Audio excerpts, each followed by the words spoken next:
Muito boa tarde, queridos ouvintes. Sim, que eu sou Davi Ferreira e estou aqui no Centro de Ensino de Línguas, a unidade localizada na Escola Estadual Pedro Casimiro.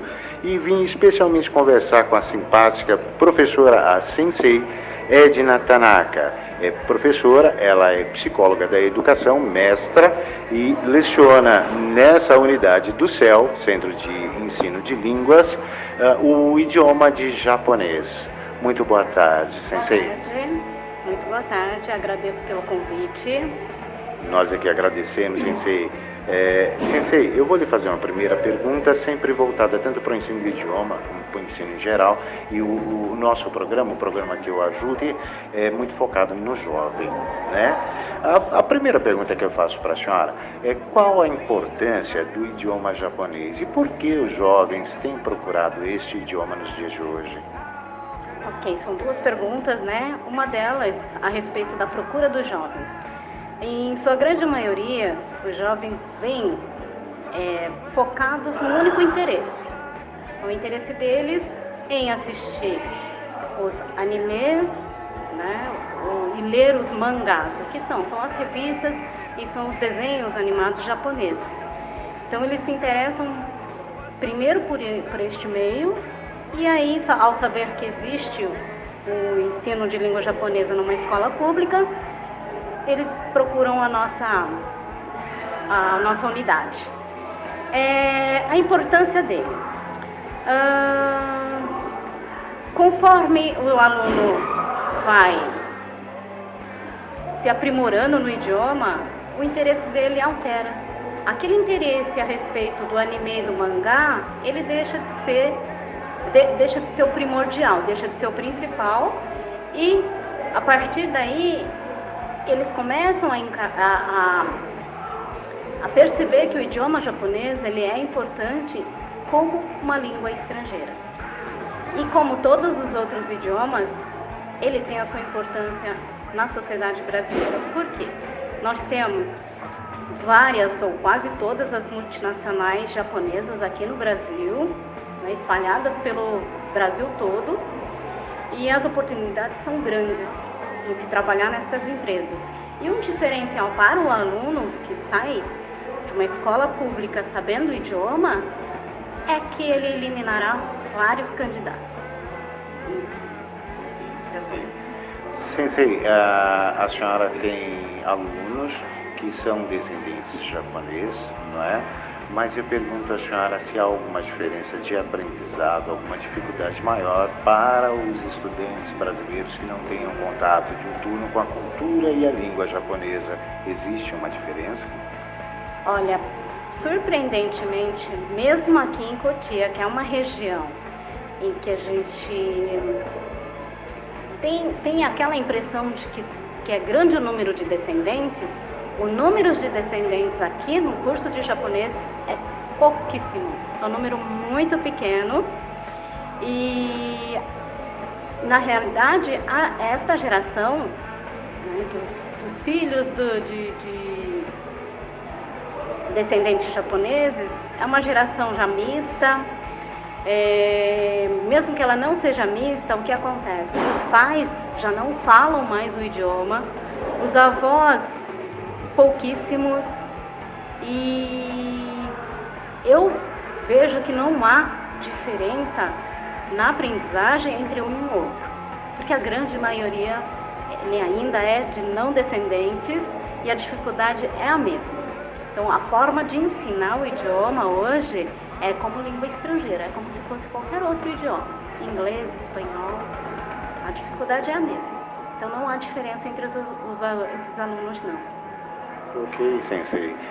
A senhora, com uma experiência na área de educação, e por extrapolação à pergunta anterior, quais as maiores dificuldades que a senhora sente hoje no jovem? A propósito, qual é a faixa etária dos alunos que vêm estudar japonês? Sim, a proposta desse projeto da Secretaria da Educação, o Centro de Estudos de Língua, ele vem para atender crianças a partir da sexta série, ou seja, são alunos que têm um mínimo de 12 anos.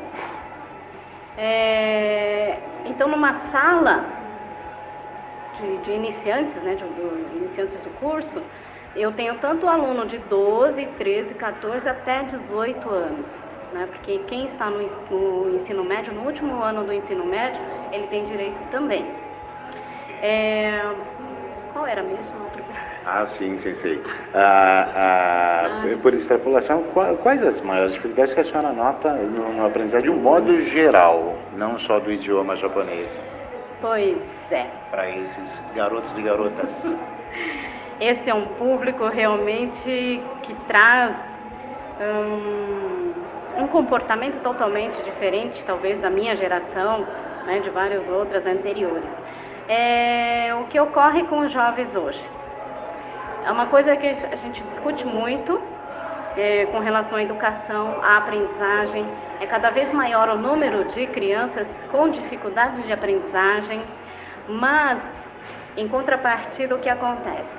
É cada vez maior, né, o número de professores que a todos os problemas eles identificam como problema de aprendizagem, dificuldade de aprendizagem. E não é bem assim o caso.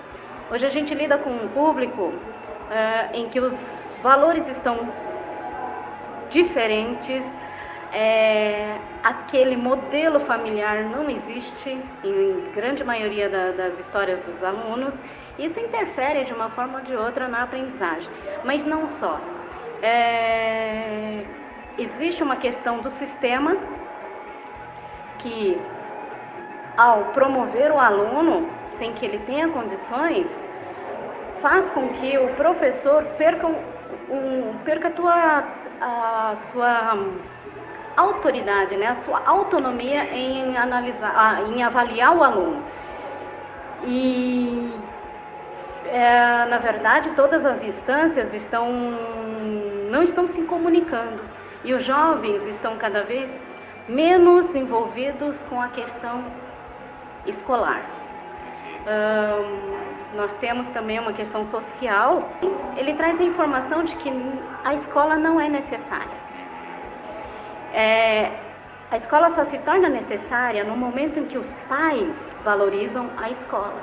Então, esse trabalho, escola, enquanto instituição, governo que seja, o maior colaborador são os pais. Os maiores colaboradores para que o ensino possa alcançar a sua qualidade, dependemos muito do apoio dos pais. Essa é uma questão muito delicada, mas que enquanto professora, né, eu percebo muito que é diferente um aluno que tem, indiferente da classe social, do nível socioeconômico, nada disso interfere. Interfere sim o apoio que eles recebem no lar. Ok, sensei. Sensei, eu tenho notado assim que há um público jovem aficionado de mangás, cosplay. Eu acho que o nome é Otaku e Otani, é isso? Então, o Otani eu não conheço muito bem. Otaku, essa é uma palavra que ela foi importada do Japão. Porém, aqui no Brasil, ela tem uma definição, tem um significado. Lá no Japão é um outro. No Japão, um otaku é uma pessoa viciada, né, em tudo que se relaciona a anime e mangá. Mas quando eu digo viciado, não é comprar horrores, né, ler todas as coleções, não. Ele se fecha no mundo somente dele e no mundo rodeado de questões que se referem a apenas isso. É uma questão clínica? Não. No Japão, por enquanto, eles não admitem que isso é uma questão clínica, né? Inclusive, eu participei de um congresso de língua japonesa em Paraná, lá em Curitiba, e eu tive o prazer de conhecer uma pesquisadora que ela está no Japão e ela aborda este assunto. E ela me falou assim, muito por cima, mas assim, um tema interessantíssimo, que essa questão do uso dessa palavra otaku aqui no Brasil é muito diferente dessa do Japão. né? Aqui no Brasil, são todos os aficionados por tudo que se refere a mangá. E no Brasil, uma coisa que os jovens gostam, né, e propagam com uma velocidade, com uma intensidade, é o cosplay, vestir-se como personagens, né? Em termos de benefício para a aprendizagem do ensino de língua japonesa, ela não interfere, não. Ela não interfere, a menos que isso não ocorre, nunca ocorreu com aluno nenhum, essa relação dele se dedicar muito mais à fantasia, né, do que à aprendizagem, isso não ocorre. Por enquanto eu não tenho visto nada. Não há casos? Não mesmo. Mas nesse congresso, desculpa me estender nessa pergunta, Sensei, mas nesse congresso em que a senhora conversou com uma outra especialista, isso pode vir a ser observado segundo o ponto de vista clínico, não é? No Japão, ao nosso olhar, ao nosso ver, isso sim seria um quadro clínico. Na verdade, para o japonês, ele tem uma certa preocupação, sim.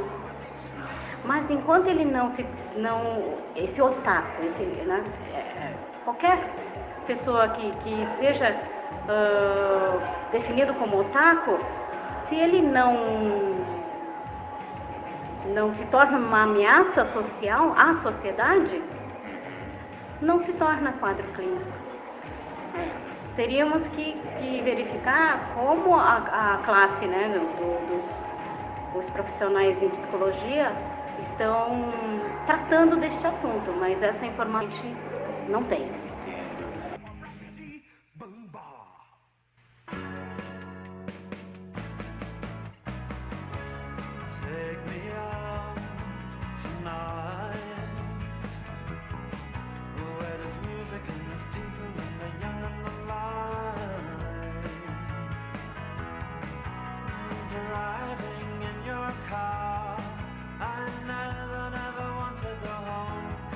I haven't got one.